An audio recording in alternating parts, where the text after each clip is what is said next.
കഴിഞ്ഞ ക്ലാസ്സിൽ നമ്മൾ പ്രോണിന്റെ നെർവസ് സിസ്റ്റം പഠിച്ചു. ഇനി പഠിക്കുന്നത് പ്രോണിന്റെ സെൻസ് ഓർഗൻസ് ആണ്.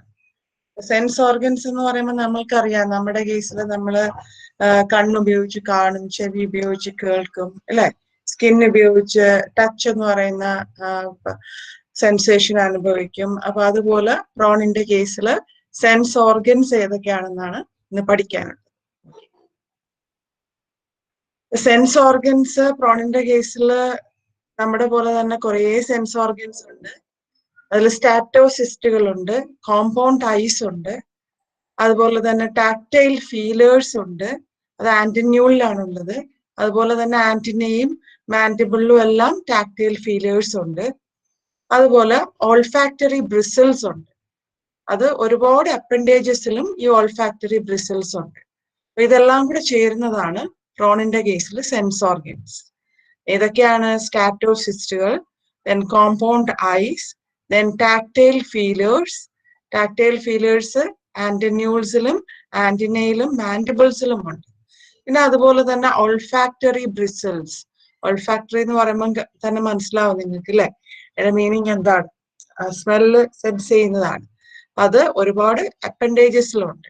ഇതെല്ലാം കൂടെ ചേരുന്നതാണ് പ്രോണിന്റെ കേസില് സെൻസ് ഓർഗൻസ്. ഓക്കെ, അപ്പൊ അതിൽ ഓരോന്നായിട്ട് നമുക്ക് പറയാം. അപ്പോ ഈ പേരുകളെല്ലാം ഓർത്ത് വെക്കുക, നോട്ട്ബുക്കിൽ എഴുതി വെക്കുക. സ്റ്റാറ്റോസിസ്റ്റുകള്. സ്റ്റാറ്റോസിസ്റ്റുകൾ എന്ന് പറയുമ്പോൾ സാധാരണയായിട്ട് നമ്മള് പല ജീവജാലങ്ങളിലൊക്കെ പഠിച്ചിട്ടുണ്ട് സ്റ്റാറ്റോസിസ്റ്റുകൾ. അത് നമ്മുടെ കേസിലും ഒക്കെ ആനിമൽസിന്റെ കേസില് structures of orientation and equilibrium എന്നാണ്. ഓറിയന്റേഷൻ എന്ന് പറയുമ്പം നമുക്ക് ദിശ മനസ്സിലാക്കാനും ഡയറക്ഷൻ മനസ്സിലാക്കാനും ഒക്കെ സ്റ്റാറ്റോസിസ്റ്റുകളാണ് സഹായിക്കുന്നത്. ഇക്വിലിബ്രിയം എന്ന് പറയുമ്പോൾ നമുക്കറിയാം ബാലൻസ് നിലനിർത്തുക. അപ്പൊ പലപ്പോഴും ഇക്വിലിബ്രിയം നഷ്ടപ്പെടുമ്പോഴാണ് നമ്മൾ കറങ്ങി വീഴുകയൊക്കെ ചെയ്യുന്നത്. അപ്പോ ദിശ മനസ്സിലാക്കാനും അതുപോലെ തന്നെ ഇക്വിലിബ്രിയത്തിനും വേണ്ടിയിട്ടാണ് പ്രോണിന്റെ കേസിൽ സ്റ്റാറ്റോസിസ്റ്റുകൾ ഉള്ളത്. നിങ്ങളുടെ ടെക്സ്റ്റിൽ സ്റ്റാറ്റോസിസ്റ്റിന്റെ ചിത്രമുണ്ട്. ഒരു ആന്റിന്യൂളിന്റെ ഉള്ളില് സ്റ്റാറ്റോസിസ്റ്റ് ലൊക്കേറ്റ് ചെയ്തിരിക്കുന്നത് എവിടെയാണ്? അതാണ് ഈ ചിത്രത്തിൽ കാണിച്ചിരിക്കുന്നത്. നിങ്ങൾക്ക് കാണാം, ഇവിടെ സ്റ്റാറ്റോസിസ്റ്റ് എന്ന് മാർക്ക് ചെയ്തിട്ടുണ്ട്. അപ്പൊ സ്റ്റാറ്റോസിസ്റ്റ് ഇവിടെ കാണാം. സ്റ്റാറ്റോസിസ്റ്റിൽ നിന്ന് വരുന്ന അതിനെ സപ്ലൈ ചെയ്യുന്ന നെർവ് കാണാം. ആന്റിന്യൂലാർ നെർവ് പോകുന്നുണ്ട്, അത് കാണാം. ആന്റിന്യൂളിന്റെ ഉള്ളിലാണ് സ്റ്റാറ്റോസിസ്റ്റ് ലൊക്കേറ്റ് ചെയ്തിരിക്കുന്നത്. ഓക്കെ, നിങ്ങൾക്ക് അറിയാം, നിങ്ങൾ പഠിച്ചിട്ടുണ്ട് അതിന്റെ പാർട്ടുകൾ. ബേസിസും കോക്സ, പ്രീകോക്സ ഒക്കെ ഉണ്ട്. അതിന് ഉള്ളിലായിട്ടാണ് സ്റ്റാറ്റോസിസ്റ്റ് ലൊക്കേറ്റ് ചെയ്തിരിക്കുന്നത്. റൈറ്റ് സൈഡിൽ സ്റ്റാറ്റോസിസ്റ്റിന്റെ ഒരു സെക്ഷൻ ഉണ്ട്. അതുപോലെ തന്നെ വലതുവശത്ത് വീണ്ടും ഒരു റിസപ്റ്റർ സീറ്റയുടെ എൻലാർജ് ചെയ്ത ചിത്രവുമുണ്ട്. അപ്പൊ ഈ സ്റ്റാറ്റോസിസ്റ്റിനെ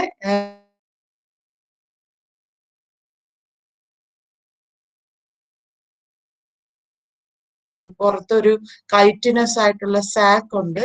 മീൻസ് ഒരു പൗച്ചിന്റെ ഉള്ളിലാണ് നമ്മുടെ സ്റ്റാറ്റോസിസ്റ്റ് എന്ന് പറയുന്ന ഓർഗൻ വെച്ചിരിക്കുന്നത്. ഓർഗൻ എന്ന് പറയാൻ പറ്റില്ല അതിനെ. സെൻസറി സീറ്റേ ഉണ്ട്. അതുപോലെ തന്നെ അതിന്റെ ഉള്ളിൽ സാൻഡ് പാർട്ടിക്കിൾസ് ഉണ്ട്, മണൽത്തരികളുണ്ട്. ഓക്കെ, ഈ മണൽത്തരികൾക്ക് ചുറ്റും കുറെ ബ്രിസിൽസ് ഉണ്ട്. ബ്രിസിൽസ് മീൻസ് റിസപ്റ്റർ സീറ്റെ കമ്പോസ് ചെയ്തിരിക്കുന്ന പോർഷനാണ് ഈ കാണിച്ചിരിക്കുന്നത്. അപ്പൊ ആ സെൻസറി സീറ്റയുടെ ഒരു സെൻസറി സീറ്റെ എൻലാർജ് ചെയ്തിട്ടാണ് ഇവിടെ കാണിച്ചിരിക്കുന്നത്. അതിന്റെ അറ്റത്ത്, ബ്രഷിന്റെ അറ്റത്ത് ബ്രിസിൽസ് പോലുള്ള സ്ട്രക്ചേഴ്സ് ഉണ്ട്. അതിനൊരു ഷാഫ്റ്റ് ഉണ്ട്, ബേസൽ റീജിയൻ ഉണ്ട്. അതുപോലെ തന്നെ കവർ ചെയ്തിട്ടുള്ള ആർത്രോയിഡൽ മെംബ്രെയിൻ ഇവിടെ കാണാം. ഒരു കൈറ്റിനസ് സാക്ക് ഇവിടെയുണ്ട്. നെർവ് ഫൈബേഴ്സ് ഇവിടെ നെർവ്സിനെ സപ്ലൈ ചെയ്യുന്നുണ്ട്. ഓക്കെ, ഇത്രയാണ് ഈ ചിത്രത്തിൽ നമുക്ക് മനസ്സിലാക്കാൻ പറ്റുന്നത്. അത് വിശദമായിട്ട് പറയാം. സ്റ്റാറ്റോസിസ്റ്റിനെ കവർ ചെയ്ത് കാണുന്ന സ്ട്രക്ചറാണ് കൈറ്റിനസ് സാക്ക്. അപ്പൊ അത് പ്രീ കോക്സായിലും അതുപോലെ തന്നെ ഷോർട്ട് ആയിട്ടുള്ള സ്റ്റോക്കിനും അടുത്തായിട്ടാണ് അറേഞ്ച് ചെയ്തിരിക്കുന്നത്. അതുപോലെ തന്നെ സ്റ്റാറ്റോസിസ്റ്റ് നമ്മൾ പറഞ്ഞു ഓറിയന്റേഷനും ഇക്വിലിബ്രിയത്തിനും ഉള്ള സ്ട്രക്ചേഴ്സ് ആണ്. അപ്പൊ അതൊരു പെയർ ആണ് ഉള്ളത്. ആന്റിന്യൂളിന്റെ പ്രീ കോക്സൽ സെഗ്മെന്റിലായിട്ടാണ് സിറ്റുവേറ്റ് ചെയ്തിരിക്കുന്നത്. അതിന്റെ ലൊക്കേഷൻ ആണ് ആന്റിന്യൂളിന്റെ ഉള്ളില്. ഓക്കെ, അപ്പൊ ഇതിന്റെ നമ്മൾ പറഞ്ഞു അതിന് കൾട്ടിനസ് ആയിട്ടുള്ള സാക്ക് ഉണ്ടെന്ന് പറഞ്ഞു. സാക്ക് കൊണ്ടാണ് പ്രൊട്ടക്ഷൻ കൊടുക്കുന്നത്. അപ്പൊ ഈ സാക്ക് പ്രീ കോക്സൈലും അറ്റാച്ച്മെന്റും ഉണ്ട്. അത് ഒരു ചെറിയ സ്റ്റാക്ക് മീൻസ് ഒരു ചെറിയ എന്താണ് പൂവിന്റെ ഒക്കെ ഞെട്ട് പോലെ ഇരിക്കും. ആ പോർഷൻ യൂസ് ചെയ്തിട്ടാണ് അറ്റാച്ച്മെന്റ് എനേബിൾ ആക്കുന്നത്. സാക്കിന് ഉള്ളിൽ നോക്കിയാൽ നമ്മൾ നേരത്തെ ചിത്രം കണ്ടു. അതിന്റെ ഉള്ളില് ഒരു central mass of sand grains ഉണ്ട്, മണൽത്തരികളുണ്ട്. അതിന് ചുറ്റും ഒരു റിംഗ് ഓഫ് സെൻസറി സീറ്റയും ഉണ്ട്. ഓക്കെ, അപ്പൊ ആ ചിത്രം സെയിം ചിത്രമാണ് ഇവിടെ കാണിച്ചിരിക്കുന്നത്. എപ്പോഴ് നിങ്ങൾക്ക് ചിത്രത്തിൽ കാണാം കൈറ്റിനസ് സാക്കിന്റെ ഉള്ളില് സെന്റർ പോർഷനിലായിട്ട് സാൻഡ് പാർട്ടിക്കിൾസ് ഉണ്ട്.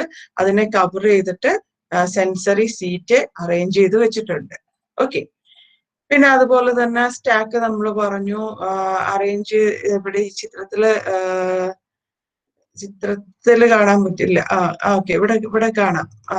ഈ പറഞ്ഞ ഷാഫ്റ്റ്, ബേസ്, കൈറ്റിന്റെ സ്റ്റാക്ക് ഒക്കെ ഇവിടെ കാണാം. അപ്പൊ ഇതിനെ നമ്മൾ പറഞ്ഞു അറ്റാച്ച് ചെയ്ത് വെക്കാൻ സഹായിക്കുന്നത് ഒരു ഷോർട്ട് സ്റ്റാക്ക് യൂസ് ചെയ്തിട്ടാണെന്ന് പറഞ്ഞു. ഓക്കെ, പിന്നെ ചുറ്റുമുള്ള സ്ട്രക്ചേഴ്സിന്, മണൽത്തരികൾക്ക് ചുറ്റുമുള്ള സ്ട്രക്ചേഴ്സ് സർക്കുലർ ആയിട്ട് അറേഞ്ച് ചെയ്തിരിക്കുന്നത് സെൻസറി സീറ്റയാണ്. സെൻസറി സീറ്റയ്ക്ക് നമ്മൾ ചിത്രം കാണിച്ചു തന്നു. അതിനകത്ത് 2 പാർട്സ് ഉണ്ട്. ഒരു സൊള്ളനായിട്ടുള്ള ബേസൽ റീജിയനും ഉണ്ട്, ഒരു ഫിലമെന്റാർ ആയിട്ടുള്ള ഷാഫ്റ്റും ഉണ്ട്. കണ്ടോ, ഇവിടെ സൊള്ളനായിട്ട് ഉയർത്തിരിക്കുന്ന ഒരു ബേസൽ റീജിയനും നീണ്ടിരിക്കുന്ന ട്യൂബുലാർ ആയിട്ടുള്ള അല്ലെങ്കിൽ ഫിലമെന്റസ് ആയിട്ടുള്ള ഷാഫ്റ്റും ഉണ്ട്. പിന്നെ നമ്മുടെ സ്റ്റാക്കിന്റെ കാര്യമൊക്കെ ഓൾറെഡി പറഞ്ഞു. ഷാഫ്റ്റ് ദണ്ട് പോലെയാണ് ഇരിക്കുന്നത്, സൊല്ലനായിട്ടിരിക്കുന്നത് ബേസൽ പോർഷനുമാണ്. ഇനി അതിനകത്ത് നമുക്ക് പറയാനുള്ളത് ആർത്രോയിഡൽ മെംബ്രെയിൻ ആണ്. അപ്പൊ ആർത്രോയിഡൽ മെംബ്രെയിൻ എന്ന് പറയുന്നത് ഇതിന്റെ ബേസ് എന്ന് പറയുന്നത് നമ്മൾ നേരത്തെ പറഞ്ഞില്ലേ, ബേസ് ഷാഫ്റ്റും ഒക്കെ ഉണ്ട്. അതിലെ ബേസൽ പോർഷൻ സ്റ്റാറ്റോസിസ്റ്റിന്റെ വാളുമായിട്ട് മൂവബ്ലി ആർട്ടിക്കുലേറ്റ് ചെയ്തിരിക്കും. ആർട്ടിക്കുലേഷൻ എന്ന് പറയുമ്പോൾ അതിന്റെ എന്താണ്, ഈ ബേസും സ്റ്റാറ്റോസിസ്റ്റും തമ്മിലുള്ള ജോയിന്റ് ആണ് ആർട്ടിക്കുലേഷൻ. അത് സ്റ്റിഫ് അല്ല, മൂവബിൾ ആണ്. മൂവ് ചെയ്യാൻ പറ്റുന്ന രീതിയിലാണ് അറ്റാച്ച് ചെയ്ത് വെച്ചിരിക്കുന്നത്. സ്റ്റാറ്റോസിസ്റ്റിന്റെ വാളിലാണ് അറ്റാച്ച് ചെയ്ത് വെച്ചിരിക്കുന്നത്. ഈ ആർത്രോയിഡൽ മെംബ്രെയിന്റെ സഹായത്തോടു കൂടിയാണ് ഈ അറ്റാച്ച്മെന്റ് എനേബിൾ ആക്കുന്നത്. ഓക്കെ, അപ്പൊ നമ്മൾ എന്തൊക്കെ പറഞ്ഞു? സെൻസറി സീറ്റേ ഉണ്ടെന്ന് പറഞ്ഞു. സെൻസറി സീറ്റയ്ക്ക് ഒരു സൊള്ളൻ ബേസ് ഉണ്ടെന്ന് നമ്മൾ പറഞ്ഞു. അതുപോലെ തന്നെ ഒരു ഫിലമെന്റാർ ഷാഫ്റ്റ് ഉണ്ട്. ബേസ് എന്ന് പറയുന്നത് മോബ്ലി ആർട്ടിക്കുലേറ്റഡ് ആണ്. ആ ആർട്ടിക്കുലേഷന് സഹായിക്കുന്ന മെംബ്രെയിൻ ആണ് ആർത്രോയിഡൽ മെംബ്രെയിൻ. ഓക്കെ, പിന്നെ ടെർമിനൽ പോർഷനിൽ നോക്കിക്കഴിഞ്ഞാല് നമ്മൾ നേരത്തെ പറഞ്ഞു ഷാഫ്റ്റിന്റെ അറ്റത്ത് ഫുള്ള് ബ്രിസിൽസ് ഉണ്ട്. ചിത്രത്തിൽ കണ്ടാൽ അറിയാം, ഷാഫ്റ്റ് നീണ്ടിരിക്കുന്നതാണ്. ഷാഫ്റ്റിന്റെ അറ്റത്ത്, ബ്രഷിന്റെ അറ്റത്ത് ബ്രിസിൽസ് പോലെയുള്ള സ്ട്രക്ചർ ഉണ്ട്. ഓക്കെ, അപ്പോ അത് ഓർത്തിരിക്കുക. അതിനെ നമ്മൾ സെൻസറി ബ്രിസിൽസ് എന്നാണ് പറയുക, സെൻസറി ബ്രിസിൽസ്. ഓക്കെ, പിന്നെ അതുപോലെ നമ്മൾ നേരത്തെ പറഞ്ഞു, ആ ചിത്രത്തിൽ കണ്ടു, ആന്റിനുലാർ നെർവ്സ് ഉണ്ട്. സ്റ്റാറ്റോസിസ്റ്റിനെ നെർവ് എനർവേറ്റ് ചെയ്യുന്നുണ്ട്. ആ നെർവിന് പറയുന്ന പേര് ആന്റിനുലാർ നെർവ്സ് എന്നാണ്.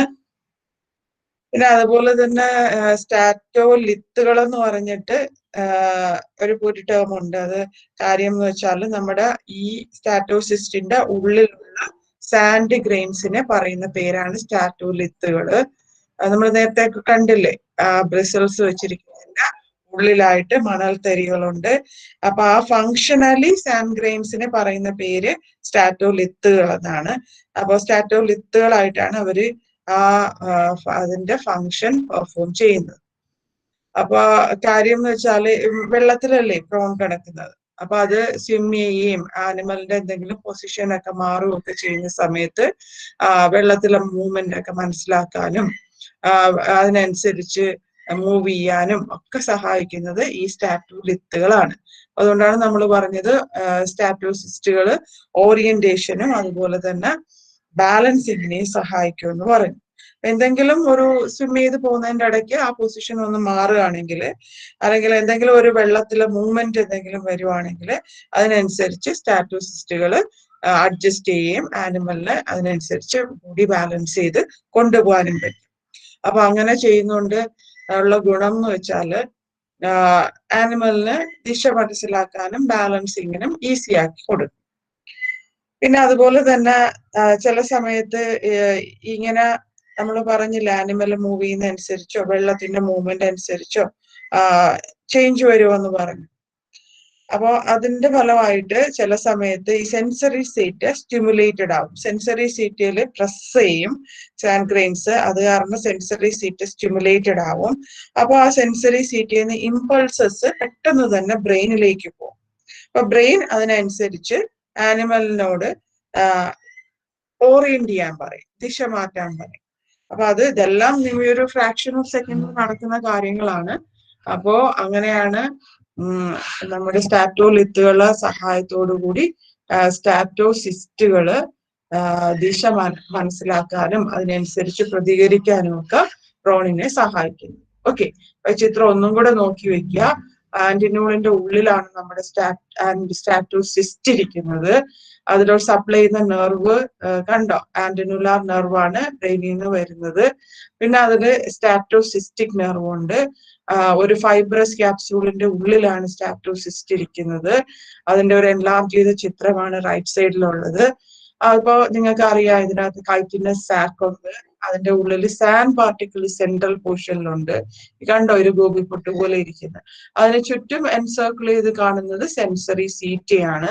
ആ സെൻസറി സീറ്റയുടെ എൻലാർജ് ചെയ്ത പോർഷനാണ് ഇവിടെ വരച്ചിരിക്കുന്നത്. അതിന് ബൾബസ് ആയിട്ടുള്ള ഒരു ബേസൽ പോർഷനും ലോങ്ങേറ്റഡ് ആയിട്ടുള്ള ഒരു ഷാഫ്റ്റിന്റെ അറ്റത്ത് ബ്രിസൽസും ഉണ്ട്. ആർത്രോയിഡൽ മെംബ്രെയിൻ കൊണ്ടാണ് ഇത് കവർ ചെയ്ത് വെച്ചിരിക്കുന്നത്. ഓക്കെ, അവിടെ നെർവ് ഫൈബർ ഇന്നർവേറ്റ് ചെയ്യുന്നത് ഇവിടെ കാണാനും പറ്റും. ഓക്കെ, അപ്പൊ ഇതാണ് നമ്മൾ പറഞ്ഞ സ്റ്റാറ്റോസിസ്റ്റും അതുമായി ബന്ധപ്പെട്ട സ്ട്രക്ചേഴ്സും. ഓക്കെ, അപ്പോ ഓർത്തു വയ്ക്കുക, സ്റ്റാറ്റോസിസ്റ്റുകളും ഈ സ്റ്റാറ്റോലിത്തുകളുടെ ഒക്കെ സഹായത്തോടു കൂടി പ്രോണിന് വേണ്ടി എന്താ ചെയ്യുക, അത് പ്രോപ്പറായിട്ട് ബോഡിയെ ഓറിയന്റ് ചെയ്യാൻ സഹായിക്കും പ്രധാനമായിട്ടും. അതുപോലെ നമ്മൾ പറഞ്ഞു ഇക്വിലിബ്രിയം ബാലൻസിങ്ങിനും സഹായിക്കും. ഓക്കെ, അപ്പൊ അതാണ് നമ്മുടെ സെൻസ് ഓർഗൻസിലെ ആദ്യത്തെ സ്റ്റാറ്റോസിസ്റ്റുകൾ. ഇനി രണ്ടാമത്തെ പോർഷൻ നമ്മൾ പറയാണ് കോമ്പൗണ്ട് ടൈസ് ആണ്. അപ്പൊ കോമ്പൗണ്ട് ടൈസ് നമ്മൾ പഠിച്ചു അല്ലെ, പ്രോണിന്റെ കേസിൽ ഒരു പെയർ കോമ്പൗണ്ട് ടൈ ആണുള്ളത്. അത് മൂവബിൾ ആണ്. അതുപോലെ തന്നെ മൂവബിൾ ആയിട്ടുള്ള ഐസ് ആണ്. റോസ്ട്രം എന്ന് പറയുന്ന പോർഷന്റെ ബേസൽ റീജിയനിലാണ് ഐസ് ലൊക്കേറ്റ് ചെയ്തിരിക്കുന്നത്. ഐസ് നമുക്കറിയാം, സാധാരണ ഐസ് വെറുതെ നമ്മുടെ പോലെയുള്ള ഐസ് അല്ല, ഒരു സ്റ്റാക്കിന്റെ അറ്റത്താണ് പ്രൊജക്ട് ചെയ്ത് വെച്ചിരിക്കുന്നത്, ഫിക്സ് ചെയ്ത് വെച്ചിരിക്കുന്നത്. അതിന് ഐ സ്റ്റാക്ക് എന്നാണ് പറയുക. ഒരു പ്രൊജക്ട് ചെയ്ത് നിൽക്കുന്ന ഒരു ഇതുണ്ട്, അതിന്റെ അറ്റത്താണ് ഐ ഉള്ളത്. അത് കാര്യം അങ്ങനെ പ്രൊജക്ട് ചെയ്ത് നിൽക്കുന്ന ഐ ഉള്ളതുകൊണ്ട് you have A wide field of vision, നല്ല ബ്രോഡ് ആയിട്ടുള്ള ഒരു കാഴ്ച അതിന് കിട്ടും. പിന്നെ കോമ്പൗണ്ട് ടൈസ് നമ്മൾ നോക്കിയാൽ അത് ഫോം ചെയ്തിരിക്കുന്ന ഒരുപാട് ലാർജർ നമ്പർ ഓഫ് ഐസ് ചേർന്നിട്ടാണ് ഈ കോമ്പൗണ്ട് ഐ ഉണ്ടായിരിക്കുന്നത്. അതൊരു 2000 മുതൽ 2500 വരെ അതിനകത്ത് കുഞ്ഞു കുഞ്ഞു കണ്ണുകളുണ്ട്. അതിനെ നമ്മൾ ലൈറ്റ് പെർസീവിങ് വിഷ്വൽ യൂണിറ്റ്സ് എന്ന് പറയും, അതല്ലെങ്കിൽ സിമ്പിൾ ഐസ് എന്ന് പറയും. അപ്പോൾ അതിന് സയന്റിഫിക് ആയിട്ട് പറയുന്ന പേര് ഒമാറ്റിഡിയ എന്നാണ്. അപ്പൊ ഇതെല്ലാം കൂടെ ചേർന്നിട്ടാണ് ഈ ഒരു കോമ്പൗണ്ട് ഐ ഫോം ചെയ്ത് വന്നിരിക്കുന്നത്. ഓക്കെ, അപ്പോ ചിത്രം നമ്മൾ കണ്ടു, കോമ്പൗണ്ട് ടൈസ്. ഇത് റിയൽ ആയിട്ടുള്ള ഒരു പ്രോണിന്റെ കോമ്പൗണ്ട് ടൈന്റെ ചിത്രമാണ്. കണ്ടോ, നമ്മൾ പറഞ്ഞില്ലേ, ഒരു സ്റ്റാക്കിന്റെ അറ്റത്താണ് ഒരു ബൾബ് പോലെ നമ്മുടെ പ്രോണിന്റെ കോമ്പൗണ്ട് ആയി ഫിക്സ് ചെയ്തിരിക്കുന്നത്. ആ സ്റ്റാക്കിനെ നമ്മൾ ഐ സ്റ്റാക്ക് എന്ന് പറയും. നമ്മുടെ പോലെയല്ല, കുറച്ചും കൂടെ ശരീരത്തിന്റെ മുൻവശത്ത് എഴുന്നാണ് നിൽക്കുന്നത്. അപ്പൊ അത് കാരണമുള്ള ഗുണം നമ്മൾ പറഞ്ഞു, വൈഡർ ഫീൽഡ് ഓഫ് വിഷൻ കിട്ടും. പിന്നെ അതുപോലെ തന്നെ ഈ കോമ്പൗണ്ട് ഐസ് ഫോം ചെയ്തിരിക്കുന്നത് ഒരുപാട് ചെറിയ ചെറിയ ഐസ് ചേർന്നിട്ടാണ്. അപ്പൊ ആ ചെറിയ ഐസിനെ നമ്മളൊരു പേര് പറഞ്ഞു, ഐ സ്റ്റാക്ക് എന്ന് പറഞ്ഞു. ഓക്കെ, സോറി, ചെറിയ ഐസിനെ നമ്മൾ പേര് പറഞ്ഞു ഒമാറ്റിഡിയ എന്ന് പറഞ്ഞു. ഒമാറ്റിഡിയെ നമ്മൾ സിമ്പിൾ ഐസ് എന്നും പറയും. അതുപോലെ തന്നെ ലൈറ്റ് പെർസീവിങ് വിഷ്വൽ യൂണിറ്റ്സ് ആയിട്ടാണ് അവർ ആക്ട് ചെയ്യുന്നത്. ഓക്കെ, അപ്പൊ ഒമാറ്റിഡിയ എന്താണ്? ഒമാറ്റിഡിയ എപ്പോഴും എക്സാമിന് ചോദിക്കാറുണ്ട്, നോട്ട് ചെയ്ത് വെക്കുക. That's a basic unit of compound eye is known as ommatidia.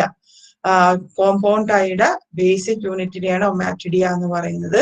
ഒരു 2000 മുതൽ 2500 വരെ ഒമാറ്റിഡിയ ഒരു കോമ്പൗണ്ട് ഐസിൽ ഉണ്ടായിരിക്കും. അത് ഓർക്കുക, that is a light perceiving visual units or they are known as simple ice.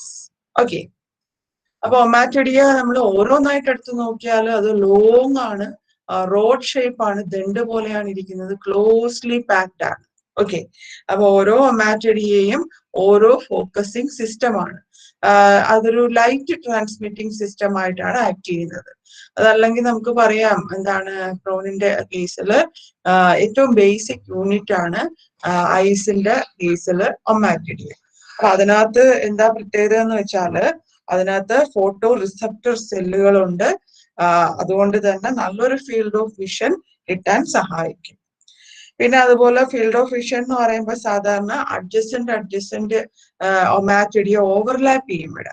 അങ്ങനെ ഓവർലാപ്പ് ചെയ്തിട്ടാണ് അറേഞ്ച്മെന്റ്. അപ്പൊ ഫീൽഡ് ഓഫ് വിഷനും ഓവർലാപ്പ് ചെയ്താണ് വരിക. അപ്പൊ ഒരു ഒമാറ്റിഡിയ അടുത്തുള്ള അഡ്ജസന്റ് ഒമാറ്റിഡിയ ആയിട്ട് ഓവർലാപ്പിങ്ങിന്റെ ഇടയിൽ സെപ്പറേഷൻ ഉണ്ട്. അപ്പൊ ആ സെപ്പറേറ്റ് ചെയ്യാൻ വേണ്ടിയിട്ട് ഒരു ബ്ലാക്ക് കളറിലെ പിഗ്മെന്റ് കൊണ്ടുള്ള ഒരു ലെയറും ഉണ്ട്. അപ്പൊ അഡ്ജസന്റ് ഒമാറ്റിഡിയെ സെപ്പറേറ്റ് ചെയ്യുന്നത് ബ്ലാക്ക് പിഗ്മെന്റ് യൂസ് ചെയ്തിട്ടാണ്. ആ ബ്ലാക്ക് പിഗ്മെന്റിന്റെ ഒരു ലെയർ പെയിന്റ് ചെയ്ത പോലെ അവിടെ കാണാൻ പറ്റും അടുത്തടുത്ത ഒമാറ്റിഡിയയുടെ ഇടയിൽ. അപ്പൊ ഇത് ഒമാറ്റിഡിയയുടെ ചിത്രമാണ്. നിങ്ങളുടെ ടെക്സ്റ്റിലും ഉണ്ട്, ചിത്രമുണ്ട്. ഇത് കുറച്ചും കൂടെ കാണാൻ കളർഫുൾ ആയതുകൊണ്ട് മനസ്സിലാവും കുറച്ചും കൂടെ. ഇതിനകത്ത് നിങ്ങൾക്ക് കാണാം, ഇതിനകത്ത് ഓരോ നീണ്ട് ഇങ്ങനെ റോക്കറ്റ്സ് പോലെ ഇരിക്കുന്നില്ലേ, ചെറിയ ചെറിയ നീണ്ട സ്ട്രക്ചേഴ്സ് ഇതിന്റെ ഉള്ളിലുള്ള, അതിനെയാണ് ഒമാറ്റിഡിയ എന്ന് പറയുക. അപ്പൊ ഈ ഒമാറ്റിഡിയയിൽ ഓപ്റ്റിക് നെർവ് സപ്ലൈയും ഉണ്ട്. പുറത്തുനിന്ന് നോക്കിയാൽ കണ്ണിങ്ങനെ ഇരിക്കും, കണ്ടോ? ഈ ചുമന്ന നിറത്തിലുള്ള പോർഷൻ കണ്ടില്ലേ, അതുപോലെ ഇരിക്കും കണ്ണ്.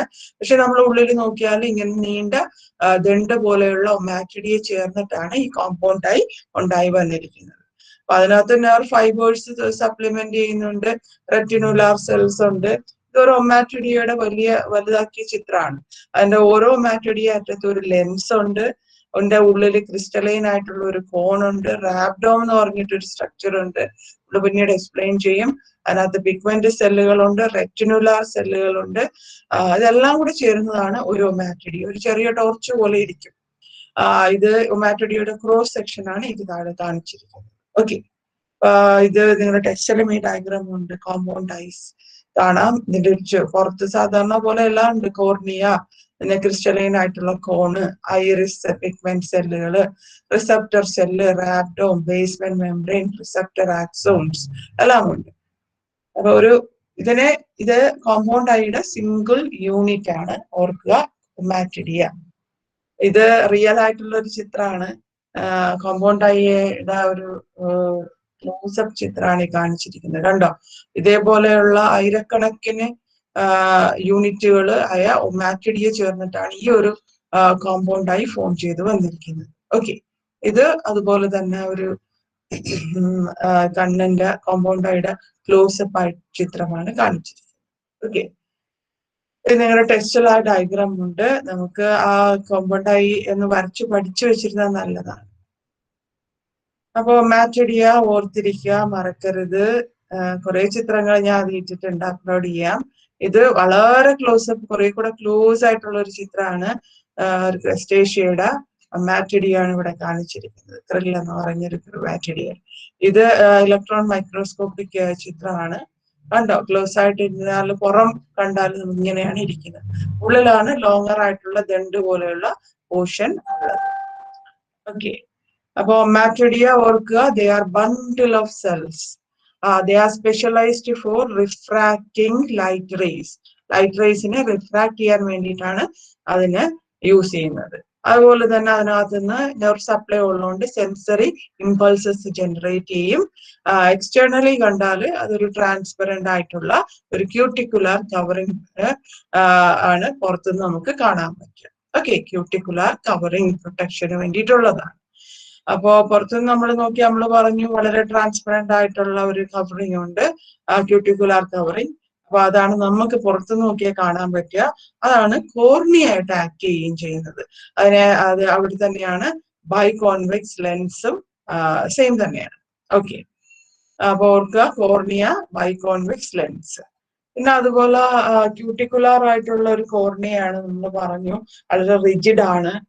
അതിന്റെ ഷേപ്പ് ഒന്നും മാറ്റാനൊന്നും പറ്റില്ല, ഫ്ലെക്സിബിലിറ്റി ഒന്നുമില്ല, നല്ല കട്ടിയുള്ളതാണ്. ഫിക്സഡ് ആയിട്ടുള്ള ഒരു ഫോക്കൽ ലെങ്ത് ഉണ്ട്.